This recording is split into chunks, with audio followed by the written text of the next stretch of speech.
ಲಿಂಗಾಯತರು ಹಿಂದೂಗಳು ಅಲ್ಲ ಅಂತ ಹೇಳಲು ಜಾಮದಾರ್ ಒಬ್ಬ ಭಯೋತ್ಪಾದಕನೇ ಅಥವಾ ಆತಂಕವಾದಿ ಎಂದು ಅಖಿಲ ಭಾರತ ಹಿಂದೂ ಮಹಾಸಭಾದ ಜಿಲ್ಲಾಧ್ಯಕ್ಷ ಮಹಾರುದ್ರ ಕಂಬಾರ್ ಪತ್ರಿಕಾಗೋಷ್ಠಿಯಲ್ಲಿ ಪ್ರಶ್ನೆ ಮಾಡಿದ್ದಾರೆ. ಪತ್ರಿಕಾಗೋಷ್ಠಿಯಲ್ಲಿ ಮಾತನಾಡಿದ ಅವರು, ಇತ್ತೀಚೆಗೆ ಹಿಂದುಳಿದ ಆಯೋಗದಿಂದ ಸಾಮಾಜಿಕ ಮತ್ತು ಶೈಕ್ಷಣಿಕ ಸಮೀಕ್ಷೆ ಕೈಗೊಂಡಿದ್ದಾರೆ.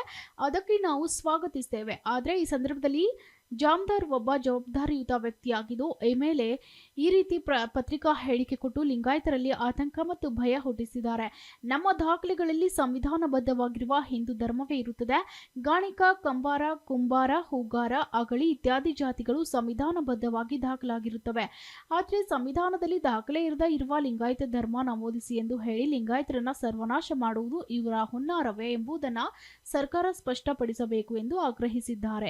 ಹಿಂದೂಗಳ ಅಲ್ಲ ಅಂತ ಹೇಳಲು ಈ ಜಾಮದಾರ್ ಒಬ್ಬ ಏನೋ ಭಯೋತ್ಪಾದಕನೇ ಅಥವಾ ಆತಂಕವಾದಿಯೇ ಸರ್ಕಾರ ಸ್ಪಷ್ಟಪಡಿಸಬೇಕು.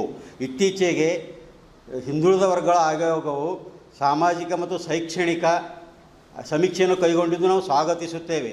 ಆದರೆ ಜಾಮದಾರ್ ಒಬ್ಬ ಒಂದು ಪ್ರತಿಷ್ಠಿತ ವ್ಯಕ್ತಿಯಾಗಿ ಲಿಂಗಾಯತರು ಹಿಂದೂಗಳು ಅಲ್ಲ ಅಂತ ಹೇಳಲು ಇವರ ಹಿಂದಿರುವ ಉದ್ದೇಶವೇನು? ಲಿಂಗಾಯತರನ್ನು ಅಥವಾ ಸರ್ವನಾಶ ಮಾಡುವ ಇವರದೊಂದು ಕುತಂತ್ರ ಇದರಲ್ಲಿ ಅಡಗಿದೆಯೇ? ನಮಗೆ ಮೊದಲು ಸ್ಪಷ್ಟಪಡಿಸಬೇಕು. ಮತ್ತು ಮುಂದುವರೆದು ಏನಪ್ಪ ಅಂತಂದ್ರೆ, ನಮ್ಮ ಎಲ್ಲ ದಾಖಲೆಗಳಲ್ಲಿ, ಇನ್ನು TC ಇರ್ಬೋದು, ಯಾವುದೇ ದಾಖಲೆಗಳಲ್ಲಿ ಸಂವಿಧಾನಬದ್ಧವಾಗಿ ಹಿಂದೂ ಧರ್ಮ ಎಂದೇ ಇದೆ. ಮತ್ತು ಜಾತಿಗಳಲ್ಲಿ ಕಂಬಾರ, ಕುಂಬಾರ, ಗಾಣಿಗ, ಅಗಸ ಎಂದೇ ಸಂವಿಧಾನಬದ್ಧವಾಗಿ ಉಲ್ಲೇಖವಾಗಿದೆ. ಆದರೂ ಇವರು ಏನಪ್ಪ ಅಂತಂದ್ರೆ ಲಿಂಗಾಯತ ಧರ್ಮ ಅಂತೇಳಿ ಸೇರಿಸಿ ಅಂತ ಹೇಳಿಕೆ ಸಂವಿಧಾನದಲ್ಲಿ ಇರಲಾರದೆ ಅಂತ ಹೆಸರು ಸೇರಿಸಲಿಕ್ಕೆ ಏನಪ್ಪ ಅಂದ್ರೆ ಪ್ರಚೋದನೆ ಕೊಡ್ತಿದ್ದಾರೆ. ಇವ್ರದ್ದು ಉದ್ದೇಶ ಏನು? ಲಿಂಗಾಯತ ಸಮಾಜವನ್ನು ಸರ್ವನಾಶ ಮಾಡುವುದೇ. ಇದನ್ನು ನಮಗೆ ಸರ್ಕಾರ ಸ್ಪಷ್ಟಪಡಿಸಬೇಕು. ಇನ್ನು ಎರಡನೇದಾಗಿ, ಕರ್ನಾಟಕದಲ್ಲಿ ಇತ್ತೀಚೆಗೆ ಎಲ್ಲ ಮಠಾಧಿಪತಿಗಳು ಸೇರಿ ಬಸವ ಸಂಸ್ಕೃತಿಯನ್ನು ಆರಂಭಿಸಿದ್ದಾರೆ. ಇದಕ್ಕೆ ನಾವು ಕಲಬುರಗಿಯಲ್ಲಿ ಸ್ವಾಗತಿಸಿದ್ದೆವು ಮತ್ತು ಆ ಕಾರ್ಯಕ್ರಮದಲ್ಲಿ ಭಾಗಿಯಾಗಿದ್ದೇವೆ. ಆ ಕಾರ್ಯಕ್ರಮದಲ್ಲಿ ಭಾಗಿಯಾದಾಗ ನಮಗೆ ಮಿಸ್ಟರ್ ಸಾಣೇಹಳ್ಳಿ ಎಂಬ ಒಬ್ಬ ಮಠಾಧೀಶಕ್ಕೆ ನಾವು ಇಷ್ಟಪಡೋಂಗಿಲ್ಲ. ಏನಪ್ಪ ಅಂತಾರೆ, ಅವರು ಇಡೀ ಲಿಂಗಾಯತ ಸಮಾಜವನ್ನು ಸರ್ವನಾಶ ಮಾಡೋಕ್ಕೆ ಅವರು ಒಂದು ಕೈಕೊಟ್ಟು ನಿಂತಾರೆ ಅಂತ ನಮಗೆ ಅನಿಸ್ಲಿಕ್ಕತ್ತ. ಯಾಕೆಂದರೆ ಬಸವ ಸಂಸ್ಕೃತಿ ಉತ್ಸವವು ಎಲ್ಲ ಮಠದ ಸೇರಿ ಜಗಜ್ಯೋತಿ ಬಸವೇಶ್ವರ ವಚನ ಸಾಹಿತ್ಯವನ್ನು ಮಕ್ಕಳಲ್ಲಿ ಬಿತ್ತಲು ಇವರು ಹೊರಟಿದ್ದಾರೆ ಅಂತ ನಾವು ತಿಳಿದಿದ್ದೆವು. ಆದರೆ ಅದಕ್ಕೆ ವಿರುದ್ಧವಾಗಿ ಮಕ್ಕಳು ಕೇಳುವ ಪ್ರಶ್ನೆಗಳಿಗೆ ಇವರು ಯಾವುದೇ ಸರಿಯಾದ ನೇರ ಉತ್ತರ ಕೊಡ್ತಿಲ್ಲ. ಅಡ್ಡ ಉತ್ತರವಾಗಿ ಪಂಚಾಂಗವನ್ನು, ವೈದಿಕವನ್ನು ದೂಷಿಸುವ ಮೂಲಕ ಇವರು ಏನಪ್ಪ ಅಂದ್ರೆ ಬಸವ ಸಂಸ್ಕೃತಿ ಉತ್ಸವನ ಆರಂಭಿಸಿದ್ದಾರೆ. ಇದಕ್ಕೆ ಕಾರ್ಯಕ್ರಮ ಮುಗಿದ ನಂತರ ಎಲ್ಲ ಮಕ್ಕಳದಾಗ ಇವ್ರು ಏನು ಹೇಳ್ತಾರೆ ಅಂತಂದ್ರೆ, ನೀವು ಧರ್ಮದ ಕಾಲಂನಲ್ಲಿ ಲಿಂಗಾಯತ ಎಂದು ಸೇರಿಸಿರಿ ಅಂತ ಹೇಳುವುದು ಎಷ್ಟು ಇದು ಪ್ರಚೋದನಕಾರಿ ಹೇಳಿಕೆ ಅಂದರೆ, ಸಂವಿಧಾನದಲ್ಲಿ ಲಿಂಗಾಯತ ಧರ್ಮ ಅಂತ ಇಲ್ಲವೇ ಇಲ್ಲ.